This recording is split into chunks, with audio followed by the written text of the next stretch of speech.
Hi, my name is Suzanne Gushansky, and I am doing a project for Culture and Society Transformation at Arizona State University on the impact of culture on healthcare. Societal change impacts every aspect of life in communities. We will look at the impact of culture on the doctor-patient relationship by exploring the connection through Hofstede's ideas of software of the mind and dimensional indexes, and Engelhardt and Welzel's modernization theory. We will also explore what can be done to bridge the gap and the future of healthcare. Hofstede's software of the mind is the idea that everything that we know is passed down from generation to generation. It can include families, religious groups, occupations, organizations, gender, and many others. The transfer of information from one generation to the next allows us to appreciate the differences in each society and the impacts it makes on the respective culture. One way to compare cultures is through Hofstede's cultural dimensions. In 1980, using data obtained from measuring values of societies in various countries, Hofstede created a set of cultural dimensions. He measured cultural values through surveys and strategically developed a system of calculations that provided a rating for each dimension that could be used to compare cultural societies in a side-by-side manner. We aren't going to cover all of the dimensions, but the ones we will include in this topic are individualism, power distance, masculinity, uncertainty avoidance, and long-term orientation. Individualism, or IDV, puts a rating on a society as to whether they're more collectivistic or individualistic. An individualistic society is a high index and they value self. A collectivistic society has a low index and they value the group. Power distance, or PDI, is a strict hierarchy of individuals of a population and the subsequent acceptance of that distance by the inferior individual. It is measured by how the subordinates accept the fact that they're on the bottom. Masculinity, or MAS, is masculinity versus femininity. A high score on MAS represents a masculinity-oriented culture, and a low score embraces a femininity type culture. We have two more definitions to cover. One is uncertainty avoidance, UAI. This measures the willingness of a society to accept change. A high UAI index is considered uncertainty avoidance, where overall feelings of uncertainty are negative and potentially anxiety-provoking. A lower UAI index is considered an uncertainty acceptance, and individuals are more open to change and feel change is normal. Finally, long-term orientation, or LTO, was introduced in 1991. It represents the views of a society in terms of long-term growth versus short-term rewards. Low LTO represents short-term orientation, which is rewards. High LTO represents long-term orientation, which is growth. While we're discussing cultural change, we cannot ignore Engelhardt and Welzel's modernization theory. Engelhardt and Welzel's theory of societal change affects countries and societies across the world. According to Engelhardt and Welzel, there are three drivers for change: education, technological advances, and social interaction. The trend for societal change is nonlinear, reversible, and overall on a continuous incline. Societies change in an upward trend in two different ways: traditionalism to secularism rationalism, or survival to self-expression. Traditionalism is when values are rooted toward the authority of religion, and secularism rationalism is when values are rooted toward science and technology. Survival is when there's a lack of security and dependence is on the authority, and self-expression is moving toward emancipation from authority. If we combine Hofstede's dimensions and modernization theory, we can say that experience and knowledge plus cultural evolution allow for advancements in technology social interaction, and modernization. Before we can talk about the impact of culture on healthcare, we need to look into the modernization of healthcare and cultural evolution. The healthcare system of modern countries has shifted from traditionalism to secularism and rationalism, and from survival to self expression. Just like evolution of biological organisms, societies and cultures evolve as well. Some key features of cultural evolution are we can't predict what evolution will bring. Evolution is more than the level of genetics. Interactions create change. Pressures on an individual or a society creates change. And drivers of evolution and modernization are socialization, knowledge, and technology. J.E. Allen in 1896 said, "The law of evolution is universal and can be traced in the progress of society from primitive to the refinement and culture of enlightened civilization." While researching the modernization of healthcare, we can see that the shift is from traditionalism to secularism, rationalism. The authority during traditionalism is religion, and according to Allen in 1896, religion and medicine were intertwined, where the priest and the physician always the same person. It was believed that all diseases were attributed to the wrath of God, and only a priest could cure ailments. As well, according to Allen, Hippocrates put pressure on society to evolve into a new system where disease was from natural causes and that prayers could not do what science was meant to. This is where the separation from traditionalism to secularism, rationalism of healthcare and science begin.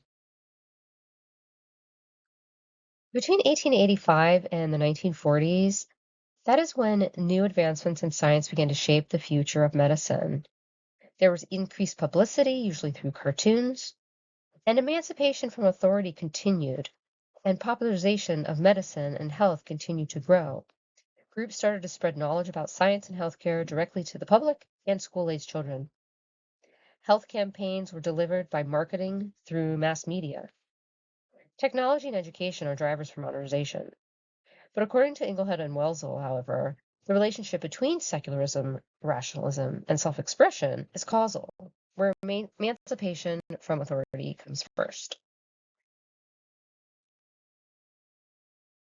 Continuing on our modernization and evolution of healthcare, in the 1930s, insurance companies began to take over healthcare costs because there was concern that the poor received less medical care than the wealthy. As well, there was a push to remove free choice of choosing a physician with the assumption that there would be specialists available for everyone, and that those who could not afford insurance would have it paid for by the government taxes. Additionally, medical schools began to combine education with teaching hospitals, and with further advancements in technology and the establishment of insurance coverage and mandates, the healthcare system was formed. With health insurance coverage came the International Classification of Diseases. It's a code book that insurance companies use and follow, along with treatment protocols from manufacturers for what medical conditions they will cover and which ones they won't, adversely affecting healthcare for patient and relationships with physicians. Unfortunately, the modernization of healthcare and advancements in technology comes with another cost. So the current issue is the doctor-patient relationship. There's a current gap in the relationship, communication, and subsequent care between physician, patient, and large organizations. These gaps are a result of cultural values, beliefs, and norms that can be explained by modernization and dimensional indexes. So current issues that we can explore are physician ego, lack of empathy, highly specialized, and lack of control. In the organization, it's the bottom line, enforce its two values, and insurance control. And for the patient, we end up with no voice. So here's a recap of Hofstede's dimensions. We have individualism, collectivism, long-term orientation, masculinity, femininity, power distance, and uncertainty avoidance.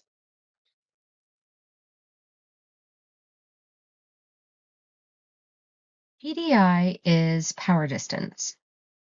For the doctor and the patient, there's a moderate PDI. For the physician, insurance company, and hospital as well, it's moderate.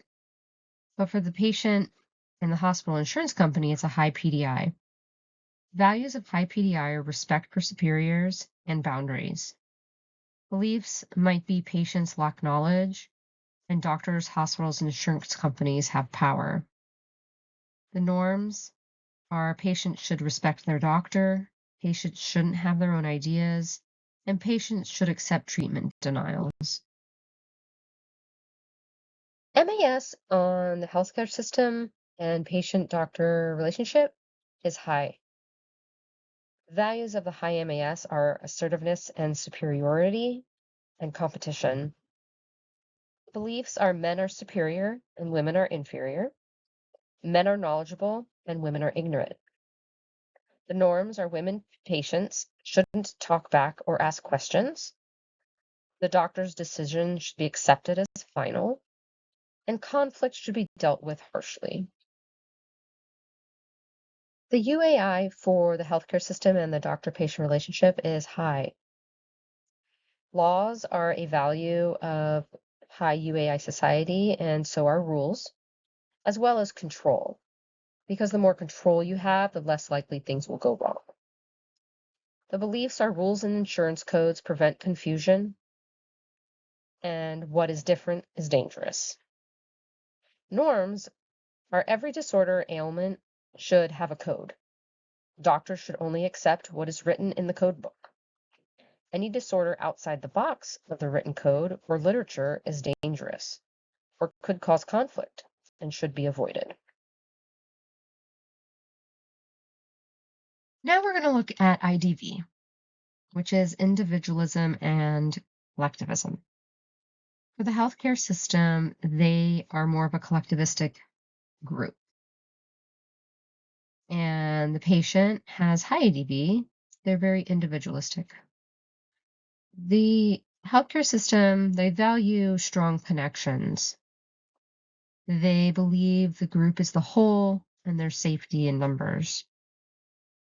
The norms for the healthcare system could be doctors should stick with the group's ideas and culture, and doctors should not think for themselves. For the patient, values independence. They believe that patients have rights and patients want answers. Some of the norms could be patients should search for the care they deserve, and patients' ideas should be respected. Have long-term orientation. Now, LTO, again, you can see there's going to be a big gap. The healthcare system overall has a low LTO. They have short-term goals. They value status quo, one truth, leisure, right and wrong. Their beliefs, consistency is necessary. There is only one answer. Responsibility to short-term gains, right and wrong are defined. The norms of the healthcare system overall for hospitals, insurance companies, and doctors as a group, doctors should stay inside the box. Doctors shouldn't look for answers. Doctors should focus on efficiency and the bottom line, and doctors should diagnose what the code book says. However, for the patient, they have a high LTO. They want long-term rewards. They're concerned about their health. They value alternate ideas, more than one truth, longevity, and also value right and wrong. But their beliefs are think outside the box. There are alternate explanations. Responsibility to long-term health. Right and wrong are subjective. The norms to follow those.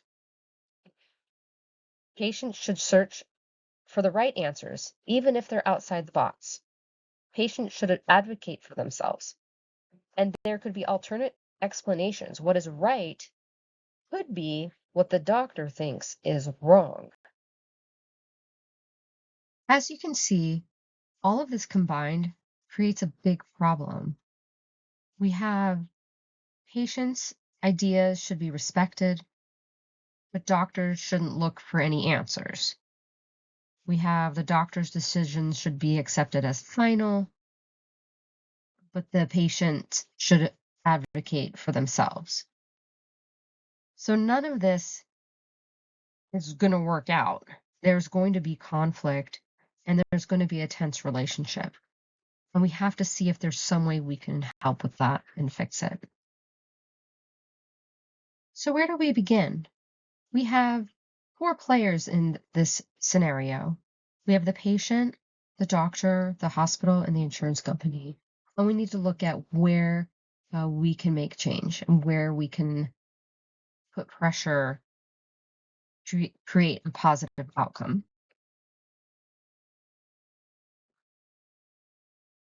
Evolution and modernization are nonlinear and reversible. So, if we remember that, we know that we can create change by putting pressure on an environment or with interactions within the environment. However, it can happen naturally as well. But in this situation, we're talking about what we can do to create a new environment and create linear change. If we start with the patient and looking at the hospital insurance company, we aren't going to really make a difference there. This is not the place to begin. The hospital has short-term orientation. They're there to make money and to provide a service for the people who come there. And the patient has long-term orientation. Their priority is their health and longevity. The interaction between the doctor and the patient is where we want to make the relationship stronger. If we can have a positive interaction, we can help build the confidence of both parties. Doctors, they do want independence and recognition. A lot of doctors do research in hospitals that can also make them a little more edgy because if they don't provide a certain service to the hospital, they can lose funding. So this is where their high UAI comes from. And then also, they don't want to diagnose outside of their specialty. There are a lot of specialists, cardiologists, podiatrists, neurologists, and you have to go to a certain specialist for a certain thing. So I think it's really highly too specified for practicing medicine. If we could have doctors who could cross over and think outside the box, then we might have more success and the doctors won't be so closed in. But any kind of positive interaction will be good. So this is where we need to begin to break those barriers and to bridge that gap. Ingredients to the doctor-patient relationship are communication, compassion, and empathy. Since we can't make change everywhere at once, we're going to take the one problem, one solution approach. So studies have shown that the doctor-patient relationship is based heavily on communication, which is speaking, listening, and understanding, and empathy, which is the ability to feel the emotions of others, and that process is bidirectional. And training doctors in productive communication increases empathy, and patients have reported that higher empathy increased productive communication. Also, according to Wang, the doctor-patient relationship is based on compassion, and that is where you show your concern for others. One problem is that medical school can cause stress, depression, and suppress cognitive emotions. A study was done called Meditation Buffers Medical Student Compassion from Deleterious Effects of Depression, where second-year medical students were assigned to a control group or a cognitively based compassion training group. First, let's describe what CBCT is. Cognitively based compassion training is rooted in Tibetan Buddhism, and it focuses on strength of the heart and the mind. It has been shown to improve empathetic accuracy, exercise brain regions important for connecting with another person and their emotional states, reduces stress surrounding social interactions, and reduces depression. Results of this experiment showed that the CBCT group had decreased depression and loneliness, but increased compassion. There was no change in the control group in depression and compassion scores. There was a significant difference in the compassion scores between the control and the CBCT group. And also, those who had more depression pre-trial had more benefit from the CBCT training. One solution could be training in empathy and communication skills in medical school and beyond. Training in empathy, compassion, and communication in medical school could make a big difference in the doctor-patient relationship.